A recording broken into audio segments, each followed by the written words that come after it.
Have you ever felt your soul leave your body during a conversation with a woman? Not your wallet, not your time, but something deeper. Something that made you feel less. Like she extracted your essence without saying a word. While you scrambled to impress her with your stories, your achievements, your carefully crafted persona. And in that moment of silence that followed, you realized something terrifying. She had measured you, weighed you, and found you wanting. But here's what most men never realize. There's a reason this happens. A pattern so ancient, so deeply embedded in human nature, that even Nietzsche, the philosopher who dared to question everything, discovered it, but never spoke it aloud. What he found will change how you see every interaction with women forever. But first, you need to understand why everything you've been taught about attraction is backwards. We live in a world that teaches men to perform. Speak louder, dress sharper, earn more, say the right things at the right moments. But here's the first secret Nietzsche uncovered. The moment you start performing, you've already lost. Think about it. When did you last see a mountain explain why it stands so tall? When did the ocean apologize for its depth? When did the sun justify its light? Nature doesn't perform for approval, and neither should the most powerful version of yourself. Yet every day, millions of men fall into this trap. They believe that more words equal more power. That louder means stronger. That the man who talks the most wins the conversation. But what if I told you that Nietzsche discovered the exact opposite? What if the real power lies in something so simple, so counterintuitive, that it's hiding in plain sight? This brings us to the second revelation. Most men believe dominance begins with speech. That confidence equals volume. That the man who convinces wins the game. But Nietzsche flipped this script entirely. He saw that true dominance begins when you have no need to speak. Because speech, desperate, needy speech, is the tool of the powerless. The voice of beauty speaks softly, he wrote. It creeps only into the most awakened souls. Let that sink in. If beauty doesn't shout, why do you? If power whispers, why are you still raising your voice? Because you think women fall for what you say. But here's the brutal truth that connects to something even deeper. She's not listening to your words. She's reading something else entirely. Something that reveals whether you're the hunter or the hunted, whether you're the prize or the pursuer, whether you understand the game or you're just another player getting played. This invisible language that women speak fluently, but most men never learn, leads us to the third discovery. She's not watching your words. She's watching what you tolerate. How quickly you chase, how much control you surrender for the chance to be liked, and all of it happens without a single word being spoken. Nietzsche didn't see women as weak. He saw them as nature's most perfected strategists, fluid, intuitive, masters of the unspoken game. Where man dominates through structure and muscle, woman reigns through energy and absence. And that's why most men lose before they even know they're playing. They try to overpower the ocean with a hammer, then wonder why everything they build gets washed away the moment she goes silent. But here's where it gets interesting. Nietzsche discovered that women aren't just playing this game for fun. They're testing for something specific, something that separates the boys from the men. Something that reveals whether you're worthy of their deepest respect. And that test? It's designed to expose the one thing that destroys more relationships than infidelity, more dreams than failure, more men than war itself: the need to be understood.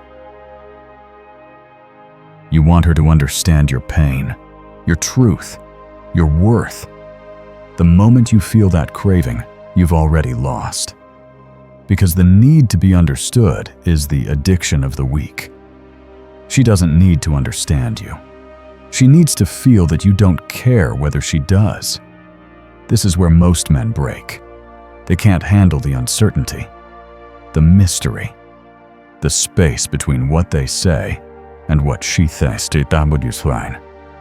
So they explain, they justify, they overcommunicate, they turn themselves inside out trying to be seen, heard, validated. But what they don't realize is that every word they speak in desperation is evidence of their weakness. Every explanation is an apology for existing. Every attempt to convince is proof that they don't believe in themselves. Nietzsche saw this clearly. He understood that the man who needs to explain himself is already beneath the one who simply exists. But if explanation is weakness, what is strength? What did Nietzsche discover that gives a man true power over his own life? The answer brings us to the fourth revelation. You want to outsmart a woman? Then you must first outgrow the boy inside you, the one who still craves approval, the one who panics when she pulls away, the one who can't handle silence. That boy is her food, her energy source, her entertainment. But when you kill that boy, when you stop feeding her emotional chaos with your reactions, something remarkable happens. You become dangerous, not in a violent way, but in a way that makes her pause, that makes her wonder, that makes her realize she's dealing with a different kind of man entirely, a man who doesn't explain, doesn't complain, doesn't chase. He simply withdraws, not as punishment, but as principle. And that withdrawal, that calm, intentional, inexplicable silence, it drives her deeper into herself than any speech ever could. Because in that moment, she has no power to decode you, and women fear nothing more than a man they cannot read. But here's the part that will shock you. This isn't about manipulation. It's not about playing games. It's about something far more profound that Nietzsche discovered about human nature itself. When you stop responding to her provocations, something terrifying happens. Not to you, to her, because a man who doesn't need to explain himself becomes a mirror she can't manipulate. Most women are used to men who fold at the first sign of emotional withdrawal. They know exactly which buttons to press. Every man who chases, pleases or argues simply confirms what she already believes, that she holds the power. But the man who sees through it, the one who watches without reaction, who lets the silence burn through the tension without blinking, he becomes unknowable. And in that unknowability, he becomes irresistible. Not because he tried, but because he didn't need to try. This is where the game changes completely, where the hunted becomes the hunter, where the student becomes the master. But it requires something that most men are terrified to do. Nietzsche warned us, he who fights with monsters should look to it that he himself does not become a monster. That includes fighting for attention, fighting for explanations, fighting for control. Every time you react, you become the very thing you're trying to escape, a man enslaved by external validation. But the Übermensch, Nietzsche's highest ideal, is not controlled by the world. He shapes it. And to shape it, he must first master the most difficult skill of all, the ability to walk away. Not in anger, not in frustration, not as a tactic to win her back, but as a declaration of his own worth, as a statement that his peace is not negotiable, as proof that he values himself more than he values her opinion of him. This man can walk away mid-sentence. He can sit through her silence without anxiety. He can leave messages unread, calls unanswered, provocations untouched, because he has transcended the need to be seen. This isn't manipulation. This is liberation. But here's what happens next that will blow your mind. What makes most men predictable is their craving. The craving to fix, to please, to rescue, to win her back. But Nietzsche taught us that craving is the mask of slavery. As long as you crave her attention, her apology, her admiration, you are her subject, not her equal. Silence isn't just a tactic. It's the beginning of detachment. And detachment is the highest form of discipline. When you say nothing, you force her to hear everything. Her own insecurities, her own projections, her own fears. You become the void in which she sees herself clearly. And that's the most unsettling thing a woman can experience, because she's used to being the mirror. She's not used to seeing her reflection in yours. But this creates a psychological shift so powerful that it completely reverses the dynamic of the relationship. And that shift leads us to the most counterintuitive truth of all. Here's the paradox that most men never understand. The moment you stop needing her is the moment she begins needing you. The moment you let go of the outcome is the moment you become the one she can't stop thinking about. Why? Because in a world full of noise, the man who speaks with silence becomes a mystery she can't solve. You don't outsmart a woman with clever words. You outsmart her by becoming the one man she cannot decode. The one man who doesn't dance to her rhythm. The one man who isn't pulled by the gravity of her moods. The reason silence disturbs her is simple. It denies her the control she's always had. Control over your emotions. Control over your time. Control over your attention. Every time you bit your tongue to keep her calm, you taught her something. Every time you tried to reason with her storm, you showed her your weakness. Every time you let your dignity bend to avoid conflict, you gave her power. But when you stop playing that game, when she realizes you're not afraid to walk away, that you're not moved by chaos, that your peace is not up for negotiation, something primal shifts.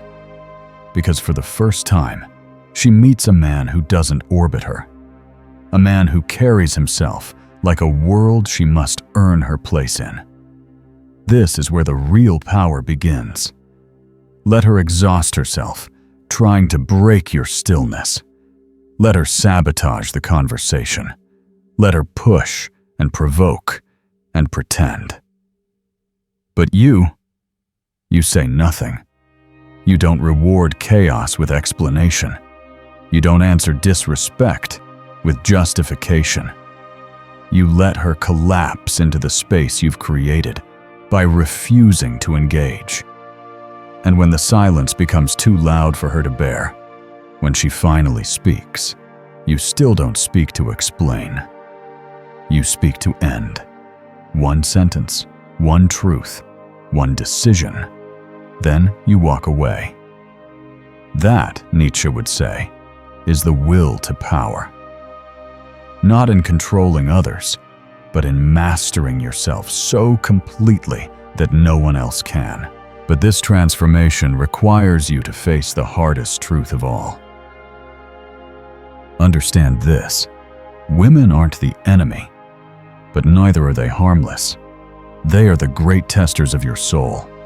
They will challenge you in ways nothing else can, and most men respond by becoming boys. Emotional, reactive, hungry for validation. But the man who passes this test recognizes the game, sees the patterns, and refuses to play on her terms. This means you must rewire everything you were taught.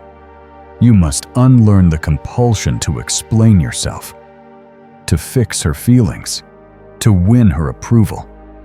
You must kill the part of you that needs to be yelled, the part that panics when she's upset, the part that measures your worth by her reaction. Instead, you must become the mountain. Still, silent, immovable. A presence so calm it terrifies. A gaze so steady it exposes. A soul so anchored it cannot be manipulated.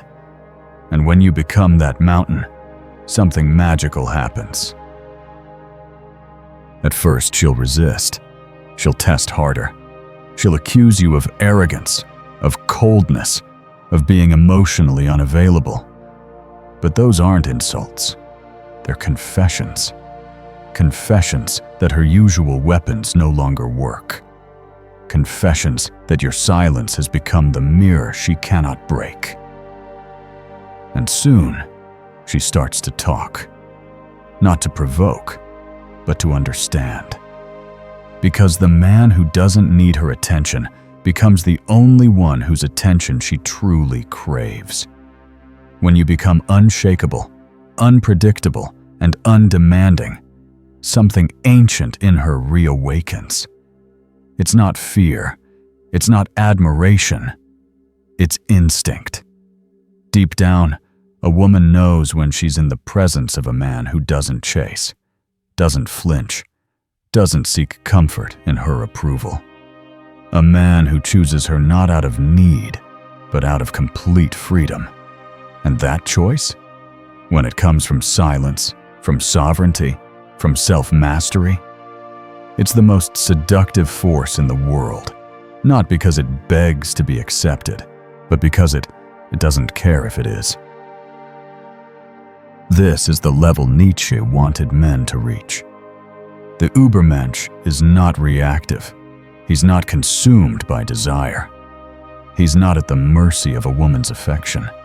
He stands above, not to dominate others, but because he has already conquered himself. But here's the bitter truth.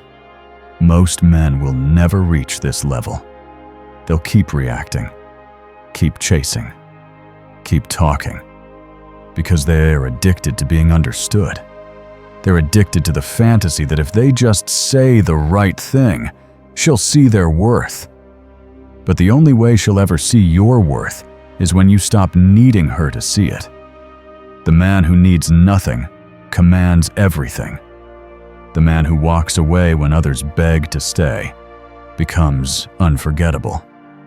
You see, Nietzsche believed that most people live asleep, trapped in the morality of the herd, seeking safety in numbers, approval in conformity.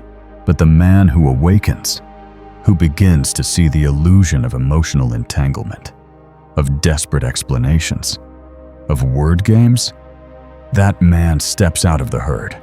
And when he does, he no longer plays by the rules of comfort. He plays by the rules of truth. And truth, by its nature, is silent. You want to outsmart any woman without saying a word? Become the kind of man who no longer needs to win her, who no longer feels panic when she pulls away, who no longer loses sleep over her silence, because he has made peace with his own.